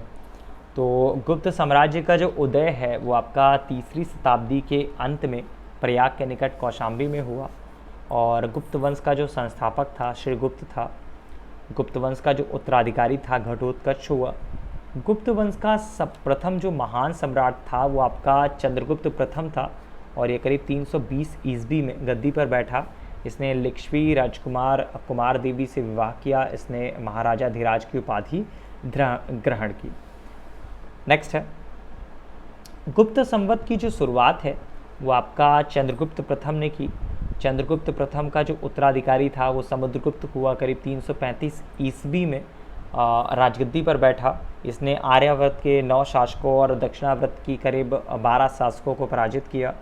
इन्हीं विजयों के कारण इसे भारत का नेपोलियन कहा जाता है। तो पूछा जाता है भारत का नेपोलियन किसे कहा जाता है, तो समुद्रगुप्त को कहा जाता है। नेक्स्ट पॉइंट है, समुद्रगुप्त का दरबारी कवि भी पूछा जाता है तो हरिशेन था। इसने आपका इलाहाबाद प्रशस्ति लेख की रचना की थी। नेक्स्ट पॉइंट है, समुद्रगुप्त विष्णु का उपासक था। नेक्स्ट है समुद्रगुप्त ने विक्रमंक की उपाधि धारण की। इसे कविराज भी कहा जाता है। चंद्रगुप्त द्वितीय के शासनकाल में चीनी यात्री फायान भारत आया था। नेक्स्ट पॉइंट भी डिस्कस कर लेते हैं और क्या चीज़ें हैं जो इम्पोर्टेंट हैं। नेक्स्ट है, अर्थशास्त्र में गुप्तचरों को गूढ़ पुरुष कहा गया है। हाँ, ये तो हम लोगों ने पढ़ लिया है। नेक्स्ट पॉइंट डिस्कस कर लेते हैं और क्या चीज़ें इंपॉर्टेंट हैं। कुमार गुप्त के बारे में बात करें तो कुमार गुप्त जो फर्स्ट थे उत्तराधिकारी स्कंदगुप्त हुआ, और स्कंदगुप्त ने गिरनार पर्वत पर स्थित सुदर्शन झील का पुनरुद्धार कराया था। ये इंपॉर्टेंट पॉइंट है। नेक्स्ट पॉइंट है, प्रशासन की सबसे छोटी इकाई कौन सी थी, तो ग्राम थी। ग्राम का प्रशासन ग्राम सभा द्वारा संचालित होता था। ग्राम सभा का जो मुखिया था वो ग्रामिक कहलाता था, और अन्य सदस्य जो थे वो आपका महत्तर कहलाते थे। इंपॉर्टेंट है, पूछा जाता है आपकी एग्जामिनेशन में। नेक्स्ट है, उज्जैन के बारे में बात करें तो गुप्त काल में उज्जैन जो है सर्वाधिक महत्वपूर्ण व्यापारिक केंद्र था। नेक्स्ट है, पहली बार किसी के सती होने का प्रमाण कब मिलता है, तो पहली बार किसी के सती होने का जो प्रमाण है वो करीब 510 ईस्वी के भानुगुप्त के एरण अभिलेख से मिलता है, जिसमें किसी भोजराज की मृत्यु पर उसकी पत्नी के सती होने का उल्लेख मिलता है। इंपॉर्टेंट है कि पहली बार कब मिलता है, तो पहली बार सती होने का प्रमाण एरण अभिलेख से ही मिलता है। नेक्स्ट है, चंद्रगुप्त द्वितीय के शासनकाल में संस्कृत भाषा का सबसे प्रसिद्ध कवि कौन था, तो आपका ये कालिदास था। नेक्स्ट है, पंचतंत्र के बारे में बात करें तो गुप्त काल में विष्णु शर्मा द्वारा लिखित पंचतंत्र जो है इसको संसार का सर्वाधिक प्रचलित ग्रंथ माना जाता है। बाइबिल के बाद इसका दूसरा स्थान है, और इसे 5 भागों में बांटा गया है। मित्रभेद, मित्रालाभ, संधि विग्रह, लक्ष्य, प्रणाद, और इसके अलावा अपरीक्षा कारित्व। नेक्स्ट है, गुप्त काल में चांदी के सिक्कों को क्या कहा जाता था, रूपक कहा जाता था। रुपयक्का लिखा हुआ है, फिलहाल गलत है। नेक्स्ट है, कालिदास की कृति अभिज्ञान शाकुंतलम के बारे में बात करें तो प्रथम भारतीय रचना है जिसका अनुवाद यूरोपीय भाषाओं में हुआ, और ऐसी दूसरी रचना है भगवत गीता। नेक्स्ट पॉइंट है, सांस्कृतिक उपलब्धियों के कारण इस गुप्त काल को भारतीय इतिहास का स्वर्ण युग कहा गया। नेक्स्ट है, पुष्यभूति वंश या फिर वर्धन वंश के बारे में बात करें तो गुप्त वंश के पतन के बाद जिन नए राजवंशों का उद्भव हुआ उनमें आपका मैत्रक, मौखुरी, पुष्यभूति, परवर्ती गुप्त और गौड़ प्रमुख थे। इन राजवंशों में पुष्यभूति वंश के शासकों में सबसे विशाल साम्राज्य स्थापित हुआ। नेक्स्ट पॉइंट है, हेनसांग के बारे में बात करें तो चीनी यात्री हेनसांग जो है हर्षवर्धन के शासनकाल में भारत आया था। हर्ष के समय में नालंदा महाविहार जो है महायान बौद्ध धर्म की शिक्षा का प्रधान केंद्र था। बाणभट्ट कौन था? बाणभट्ट हर्ष के दरबारी कवि थे। इन्होंने हर्ष चरित्र और कादंबरी की रचना की थी। नेक्स्ट है, हर्ष को भारत का अंतिम हिंदू सम्राट कहा गया है, लेकिन यह ना तो कट्टर हिंदू था और ना ही सारे देश का शासक ही था। नेक्स्ट है, हर्ष के मंत्रिपरिषद के मंत्री को सचिव या फिर आमत्य कहा जाता था। प्रशासन की सुविधा के लिए हर्ष का साम्राज्य कई प्रांतों में विभाजित था। प्रांत को भुक्ति कहा जाता था और प्रत्येक भुक्ति का शासक जो था वो आपका राजस्थानीय था, उपरिक्त था और राष्ट्रीय कहलाता था। नेक्स्ट पॉइंट है, हर्ष के समय मथुरा सूती वस्त्रों के निर्माण के लिए प्रसिद्ध था। अब हम लोग दक्षिण भारत के प्रमुख राजवंश के बारे में बात करें तो पल्लव वंश के बारे में सबसे पहले आते हैं। पल्लव वंश का जो संस्थापक था सिंह विष्णु था और इसकी राजधानी कांची थी। यह वैष्णव धर्म का अनुयायी था। पल्लव वंश के प्रमुख शासक के बारे में बात करें तो महेंद्र वर्मन के बारे में पूछा जाता है, नरसिंह वर्मन के बारे में पूछा जाता है, महेंद्र वर्मन द्वितीय के बारे में भी पूछा जाता है। और पल्लव वंश का जो अंतिम शासक था अपराजित वर्मन था। मतविलास प्रहसन बहुत पूछा जाता है। मतविलास प्रहसन की रचना किसने की थी? तो महेंद्र वर्मन ने की थी। महेंद्र वर्मन शुरू में जैन मतावलंबी था, परंतु बाद में तमिल संत जो अकबर के प्रभाव में आकर शैव बन गया। नेक्स्ट पॉइंट है, 10 कुमार चरित के बारे में बात करें तो 10 कुमार चरित के लेखक जो थे दंडी नरसिंह वर्मन के दरबार में रहते थे। अब आएगी बारी राष्ट्रकूटों की। तो राष्ट्रकूट कौन थे? राष्ट्रकूट वंश का जो संस्थापक था दंती दुर्ग था। शुरुआत में वो कर्नाटक के चालुक्य राजाओं के अधीन थे। इनकी राजधानी जो थी मनकिर या फिर मान्यखेत थी। तो अगर हम लोग नेक्स्ट पे बात करें तो राष्ट्रकूट वंश के जो प्रमुख शासक थे उसमें कृष्ण प्रथम हो गया, ध्रुव हो गया, गोविंद तृतीय हो गया, अमोघ वर्ष हो गया। इसमें सबसे ज़्यादा पूछा जाता है वो आपका कृष्ण प्रथम पूछा जाता है। नेक्स्ट पॉइंट डिस्कस कर लेते हैं और क्या इंपॉर्टेंट है। एलोरा के प्रसिद्ध कैलाश मंदिर के बारे में बात करें तो एलोरा का प्रसिद्ध कैलाश मंदिर का निर्माण जो है किसने कराया था? कृष्ण प्रथम ने करवाया था। ध्रुव के बारे में बात करें तो ध्रुव जो है राष्ट्रकूट वंश का पहला शासक था जिसने कन्नौज पर अधिकार करने हेतु त्रिपक्षीय संघर्ष में भाग लिया और प्रतिहार नरेश वत्सराज और पाल नरेश धर्मपाल को पराजित किया।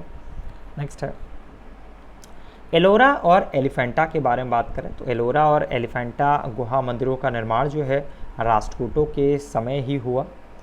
नेक्स्ट है, राष्ट्रकूट शैव वैष्णव शाक्त संप्रदायों के साथ साथ जैन धर्म के भी उपासक थे। ये हम लोगों ने जैन धर्म में भी पढ़ा था। चालुक्य वंश के बारे में बात करें तो कल्याणी के चालुक्य वंश की राजधानी जो है तैलप द्वितीय ने की थी। राजधानी जो है मानखेट है। चालुक्य वंश जो है कल्याणी के प्रमुख शासक हुए तैलप प्रथम, तैलप द्वितीय, विक्रमादित्य, जय सिंह, सोमेश्वर, ये सारे के सारे। इस वंश का जो सबसे प्रतापी शासक था वो आपका विक्रमादित्य 6 था। विल्हड़ और विज्ञानेश्वर जो हैं विक्रमादित्य 6 के दरबार में रहते थे। मिताक्षरा के बारे में बात करें तो मिताक्षरा नामक ग्रंथ की रचना महान विधिवेत्ता विज्ञानेश्वर ने की थी। नेक्स्ट पॉइंट है, चालुक्य वंश वातापी के बारे में बात करें तो जयसिंह ने वातापी के चालुक्य वंश की स्थापना की जिसकी राजधानी वातापी थी और इस वंश के प्रमुख शासक थे पुलकेशिन प्रथम, कीर्तिवर्मन, पुलकेशिन द्वितीय, विक्रमादित्य, विनयादित्य और विजयादित्य। सबसे प्रतापी शासक जो था राजा पुलकेशिन द्वितीय था। फिलहाल चालुक्य वंश के कम ही क्वेश्चन पूछा जाता है। पुलकेशिन द्वितीय ने हर्षवर्धन को हराकर परमेश्वर की उपाधि धारण की। इसे आपका दक्षिणापथेश्वर की उपाधि भी धारण की थी। एहोल के बारे में बात करें तो एहोल को मंदिरों का शहर कहा जाता है। चोल के बारे में आ जाए तो 9वीं शताब्दी में चोल वंश पल्लवों के ध्वंसावशेष पर स्थापित हुआ और इस वंश के संस्थापक जो थे विजयालय थे जिसकी राजधानी तांजय थी। और नेक्स्ट है, पल्लवों पर विजय पाने के उपरांत आदित्य प्रथम ने कोदंडराम की उपाधि धारण की। चोल वंश के जो प्रमुख राजा थे उसमें पारांतक, राजराज प्रथम, ये सारे के सारे थे, बहुत ज़्यादा इंपॉर्टेंट नहीं।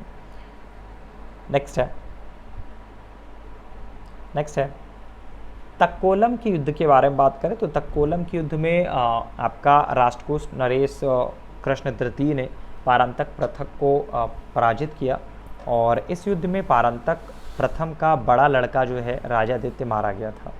राजराज प्रथम के बारे में पूछा जाता है, तो राजराज प्रथम ने श्रीलंका पर आक्रमण किया और यहाँ के राजा महिम 5 को छोड़कर भाग गया।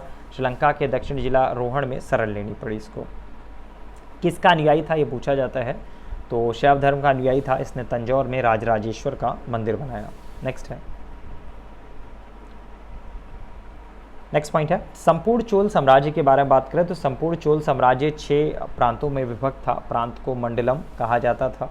मंडलम जो है कोटुटुम नाडु में और नाडु कई कुर्रम में विभक्त था।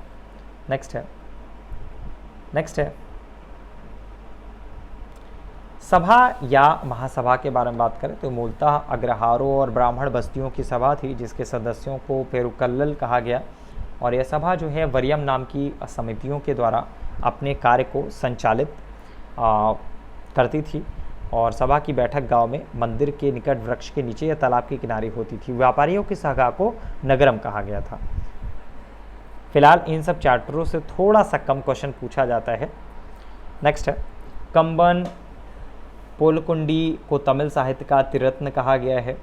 नेक्स्ट है चोलों की राजधानी के बारे में बात करें तो कालक्रम में अगर हम लोग बात करें तो उरैयूर, तंजौर, गंगैकोंड, चोलपुरम, कांची। तो चोलपुरम और कांची, तंजौर तो पूछा जाता है, बाकी नहीं। नेक्स्ट है विष्णु के उपासक अलवार और शिव के उपासक नयनार संत कहलाते थे। तो ये डायरेक्टली ही आपके एग्जामिनेशन में पूछा जाता है। इवन यूपीपीसीएस में भी कई बार पूछा गया है और बहुत सारे एग्जामिनेशन में लगभग से ये पूछा जाता है। इम्पॉर्टेंट है। यादव वंश के बारे में बात करें तो इम्पॉर्टेंट नहीं बहुत ज़्यादा। देवगिरी को के यादव वंश की स्थापना जो है भिल्लभ पंचम ने की। इसकी राजधानी जो है देवगिरी थी और इस वंश का सबसे प्रतापी राजा जो था वो आपका सिंगड़ था। देखिए यही चीज़ें आपको देखनी होती हैं, वो यही चीज़ें वॉच आउट करनी होती हैं कि कौन सी चीज़ हमारे एग्जामिनेशन के पॉइंट ऑफ व्यू से इम्पॉर्टेंट है। नहीं तो सिर्फ आप पढ़ते जाएंगे और सिर्फ पढ़ते ही जाएंगे। आपको एग्जामिनेशन क्वालिफाई करना है और उसके लिए आपको करना क्या पड़ेगा, उसके लिए आपको बहुत फोकस्ड स्टडी करनी पड़ेगी। ठीक है, नेक्स्ट पॉइंट पे हम लोग बात कर लेते हैं होयसल वंश के बारे में। तो होयसल वंश पे हम लोग बात करें तो दार समुद्रम को होयसल वंश की स्थापना विष्णुवर्धन ने की थी और होयसल वंश यादव वंश की ही एक शाखा है। होयसल वंश का अंतिम शासक वीर वल्लाल तृतीय था, जिसे मलिक काफूर ने हराया था। और होयसल वंश की राजधानी के बारे में बहुत पूछा जाता है, दार समुद्र थी। नेक्स्ट है पाल वंश के बारे में बात करें तो पाल वंश का शासक गोपाल था। इस वंश की राजधानी मुंगेर थी। पाल वंश के प्रमुख शासकों में धर्मपाल थे, देवपाल थे, नारायणपाल थे, महिपाल थे, नयपाल थे, लेकिन धर्मपाल और देवपाल ज़्यादा पूछे जाते हैं। तो पाल वंश का सबसे महान शासक कौन था? धर्मपाल था, जिसने विक्रमशिला विश्वविद्यालय की स्थापना की थी। इसके अलावा ओदंतीपुरी जो कि बिहार में है, उसके प्रसिद्ध बौद्ध मठ का निर्माण किसने किया था? तो देवपाल ने कराया था। पाल शासक जो है बौद्ध धर्म के अनुयायी हुआ करते थे। फिर सेन वंश के बारे में आती हैं चीज़ें। सेन वंश से रिलेटेड एक ही चीज़ इंपॉर्टेंट है, लक्ष्मण सेन की राज्यसभा में गीत गोविंद के लेखक जयदेव, पवनदूत के लेखक धोई और ब्राह्मण सर्वस्व के लेखक हलायुध रहते थे। तो लक्ष्मण सेन की राज्यसभा में गीत गोविंद के लेखक जयदेव के बारे में ज़्यादा पूछा जाता है। लक्ष्मण देव साहब जो थे, लक्ष्मण सेन जो थे, बंगाल के अंतिम हिंदू शासक भी थे। नेक्स्ट पॉइंट है राजपूत राजवंशों की उत्पत्ति के बारे में हम लोग बात करें तो गुर्जर प्रतिहार वंश इसमें आता है। मालवा का शासक नागभट्ट प्रथम था इसमें। गुर्जर प्रतिहार वंश का संस्थापक था ये। नेक्स्ट पॉइंट पे डिस्कस कर लेते हैं और क्या क्या चीज़ें हैं जो इम्पोर्टेंट है। प्रतिहार वंश का सर्वाधिक शक्तिशाली जो शासक था मिहिर भोज था। मिहिर भोज ने अपनी राजधानी कन्नौज में बनाई थी। यह आपका विष्णु भक्त था। उसने विष्णु के सम्मान में आदिविराह की उपाधि धारण की।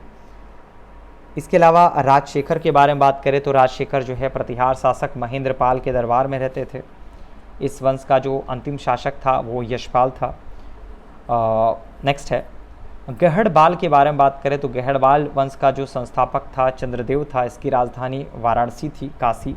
इस वंश का सबसे सर्वाधिक जो शक्तिशाली राजा था वो आपका गोविंद चंद्र था और इसका मंत्री जो था वो आपका लक्ष्मीधर था, जिसने बहुत सारे ग्रंथ भी लिखे। इस वंश का इवन सबसे जो शक्तिशाली शासक था, अंतिम शासक था, जयचंद था, जिसने गोरी को 1194 में चंदावर के युद्ध में मार डाला था। तो चंदावर का युद्ध काफ़ी पूछा जाता है। चौहान वंश के बारे में बात करें तो चौहान वंश का जो संस्थापक था वासुदेव था, और इस वंश की प्रारंभिक राजधानी जो थी अहिचत्रत थी। बाद में अजय राज द्वितीय ने अजमेर नगर की स्थापना की और उसे राजधानी बना दिया। इस वंश का सबसे शक्तिशाली शासक जो था अर्णोराज के पुत्र विग्रहराज चतुर्थ विशलदेव था, जिसने हरिकेली नामक संस्कृत नाटक की रचना की थी। नेक्स्ट पॉइंट डिस्कस कर लेते हैं चंदेल वंश के बारे में। तो प्रतिहार साम्राज्य के पतन के बाद बुंदेलखंड की भूमि पर चंदेल वंश का स्वतंत्र राजनीतिक इतिहास प्रारंभ हुआ, और बुंदेलखंड का प्राचीन नाम जो है वो जिजाक भुक्ति है। चंदेल वंश का जो संस्थापक है वो नन्नुक था। इसकी राजधानी खजुराहो थी। प्रारंभ इसकी राजधानी कालेंजर हुआ करती थी। नेक्स्ट पॉइंट है सोलंकी वंश के बारे में बात करें तो एक दो पॉइंट पूछा जाता है सोलंकी वंश के संस्थापक के बारे में। तो मूलराज प्रथम था। इसकी राजधानी अनहिलवाल थी। मूलराज प्रथम शैव धर्म का अनुयायी था। प्रसिद्ध जैन विद्वान हेमचंद्र जो थे वो आपका जयसिंह सिद्धराज के दरबार में था। नेक्स्ट पॉइंट डिस्कस कर लेते हैं और क्या चीज़ें हैं जो इम्पोर्टेंट हैं।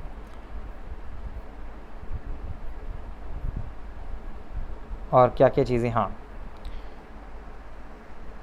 आपका ऑलमोस्ट ख़त्म ही हो गया है एंशिएंट हिस्ट्री जो है। बघेल वंश के बारे में बात करें तो बघेल वंश का कर्ण द्वितीय गुजरात का अंतिम हिंदू शासक था। इसने अलाउद्दीन खिलजी की सेनाओं का मुकाबला किया था। सिसोदिया वंश के बारे में बात करें तो सिसोदिया वंश के शासन अपने को सूर्यवंशी कहते थे। सिसोदिया वंश के शासक मेवाड़ पर शासन करते थे। मेवाड़ की राजधानी चित्तौड़ थी, और अपनी विजयों के उपलक्ष्य में विजय स्तंभ का निर्माण राणा कुंभा ने चित्तौड़ में कराया था। खातौली का युद्ध जो है करीब 1518 में हुआ था, और राणा सांगा और इब्राहिम लोदी के बीच में हुआ था। तो ये था आपका पूरा का पूरा प्राचीन भारतीय इतिहास, जो कि हम बोल सकते हैं कि लूसेंट का पूरी तरह से निचोड़ है। इस वीडियो को पढ़ने के बाद, इस वीडियो को देखने के बाद मुझे नहीं लगता कि कहीं से भी आपको कोई भी संशय होगा कि हम लोगों को अब क्या पढ़ना है, किस तरह से पढ़ना है। निश्चिंत होकर आप लूसेंट की किताब भी खरीद सकते हैं, अच्छी किताब है।